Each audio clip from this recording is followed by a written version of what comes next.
En 2014, a empresa Fernández e Collazo obtiña a licenza para a construción dun tanatorio na Rasa, en Noia. Daquela, os veciños non se opuxeron a esta instalación, ata que a finais de 2019 a empresa solicitaba a adaptación dun crematorio no Soto. A Asociación de Veciños Virxe do Carme da Rasa dirixiuse entón en reiteradas ocasións ao Concello, que tras realizar unha inspección sobre o terreo, constatou a existencia de obras que carecían da pertinente autorización, polo que iniciou un expediente de reposición da legalidade urbanística. El ayuntamiento realiza a través del arquitecto municipal una visita de inspección y corrobora efectivamente la veracidad de los hechos denunciados tanto por la Asociación de Vecinos a Virxen do Carmen da Rasa de Noia como algún vecino a título particular. Y decide aperturar un expediente de reposición de la legalidad urbanística. Expediente de la reposición de la legalidad urbanística que termina con una resolución en la cual acuerda el Concello permitir la legalización de una serie de obras y la demolición de otras tantas.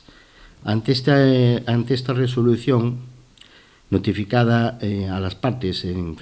a finales del año 2022, la Asociación de Vecinos no está conforme y decide la interposición de un recurso contencioso administrativo ante la misma, que está pendiente de trámite ante el Tribunal Superior de Justicia de Galicia. Con anterioridade á presentación deste recurso, no que os veciños reclaman non só a demolición de máis parte da acordada, senón tamén a paralización da actividade, a empresa responsable do tanatorio iniciou tamén un procedemento pola vía contencioso-administrativa. Presentaron un recurso contra a denegación da licenza de crematorio, que foi desestimado polo Contencioso da Coruña e en segunda instancia polo Tribunal Superior de Xustiza de Galicia. En paralelo ao procedemento administrativo, os veciños recorreron a vía penal denunciando un presunto delito de prevaricación que instrue o xulgado de Noia. Al margen destos dos procedimientos administrativos, insisto, se ha